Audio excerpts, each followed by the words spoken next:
What up gamers, I'm Sir Mav and welcome back to another Anthem video. Whether you started playing Anthem on your very first day or you started a couple months from the day this video came out, everyone started somewhere. So as help and to ensure you are utilizing your javelin to its full potential, welcome to the Lancer 101 series. This will hopefully answer some questions that beginning Lancers may have after dropping into Anthem and maybe even some veterans too. Today's video will cover the inscriptions you can find on your gear and how they work. These will be especially important as you reach epic level gear and look to min-max your javelin of choice. So if you do find this video helpful or just simply want to support the channel, hit that like button and tap fire subscribe. Don't forget to ring that bell so you'll be notified when the next video drops. Alright, first off, what exactly are inscriptions? Inscriptions are essentially the random modifiers you acquire on your javelin gear from the uncommon tier level and up. At Uncommon, you start off with one inscription roll on your gear, and as you level up to each tier after, you gain an additional inscription until you reach the max of 4 for Masterwork and Legendary gear. The only exception would be on your Javelin's components that can only roll a max of 2 inscriptions from Rare gear and up. Rarity also plays a part in what tier of inscriptions are applied to your Javelin's gear. Along with the rarity tiers of your gear, there are also inscription tier levels: Minor, Major, and Epic. On the screen now, you'll see a chart showcasing the 3 different tier levels and at what rarity levels they apply to your gear. The lower the tier of an inscription, the less impact it will have on your javelin. An example of this would be, let's say you have a damage inscription roll on your piece of gear. If this is a minor inscription roll, then damage will roll around 5 to 25%. If the gear is of a higher rarity level and can hold a major inscription roll, then the damage roll would be anywhere between 25 to 175%. And since legendary gear rolls at the epic tier level, then if you had a damage roll on that piece of gear, it could well be into 200% range, such as the Elemental Rage Assault Rifle here shown on the screen. Thanks to a Reddit post that came out about, say, a month ago after the game was released by developers Chris King and Darren McPherson, we also know quite a bit more about each individual inscription on our gear. Some are quite common sense, while others are a bit less intuitive. Like, what the heck is force, and how does delay or speed fit into my javelin's gear? Well, that's what we are here today to cover.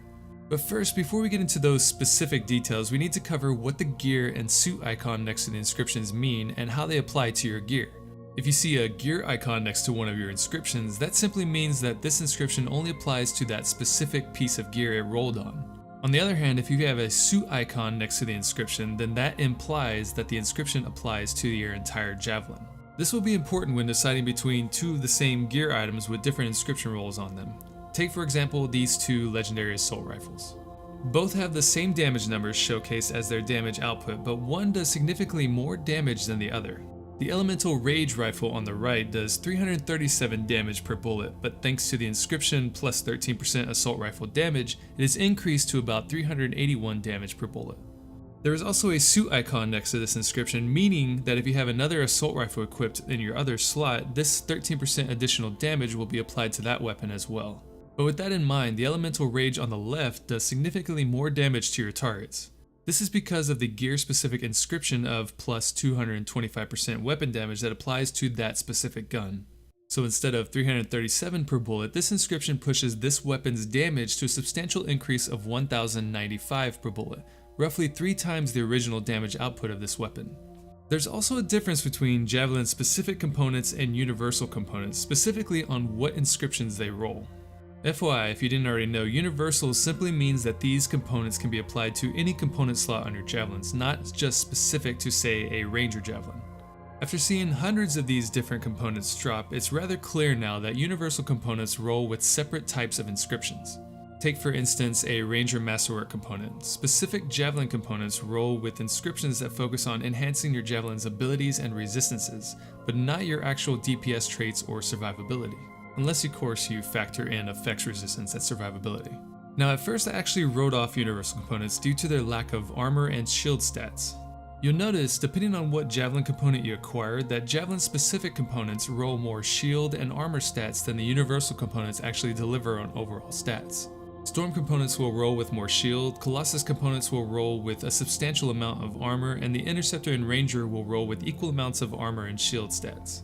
So even though javelin specific components will have these additional stats, don't rule out universal components as they can roll major inscriptions like these shown on the screen, which will further enhance your javelin's survivability as well as your DPS output. But you still need to incorporate what works well with your build, as some universal components could help in the overall survivability and DPS but may not always be the best choice. And again, some inscriptions are common sense, such as damage, pickup radius, and drop rate, but what about force, speed, and others like combo targets that is specific to the Storm Javelin?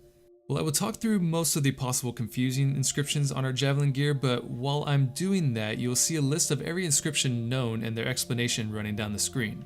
Feel free to pause at any point if it goes by too fast.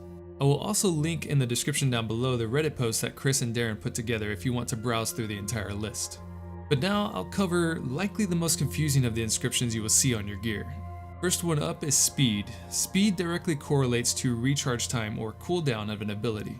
For instance, if you see 20% LB or Q if you're on PC, speed, this will speed up the recharge time for the ability currently equipped in the LB or Q slot. So if an ability had a 10-second recharge time, then it would be reduced down to 8 seconds with this inscription applied. Another confusing inscription could be force. Force specifically applies to your knockdown ability against enemies. A great example of this is when a ranger uses either a pulse blast or seeking missile to knock down a scar hunter out of the air. The greater your javelin's force, the better your chances of knocking a higher tiered enemy out of the sky or stunning them from attacking. Another I think I should reiterate on is the difference between blast and impact. Blast ties into explosive damage done by your javelin. Most abilities that this ties into will be with your Colossus javelin, as its combo effect ability is an AoE effect, or specifically blast damage. So if you have blast and combo damage inscriptions stacked on your Colossus, the greater the damage you apply to a primed enemy once you detonate them. The same can be said for the combo damage, combo impact damage, and impact damage inscriptions for the Ranger. The Ranger's combo effect ability is impact damage, so impact damage specifically applies to a single target.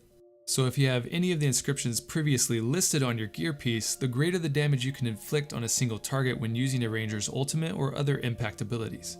Since we're on the topic of combos, let's talk about the inscription I stated earlier known as combo targets. This inscription is specific to the Storm Javelin. When you combo with the Storm Javelin, not only do you inflict more damage on the targets you combo, but you also spread the effect that the target you comboed to nearby enemies.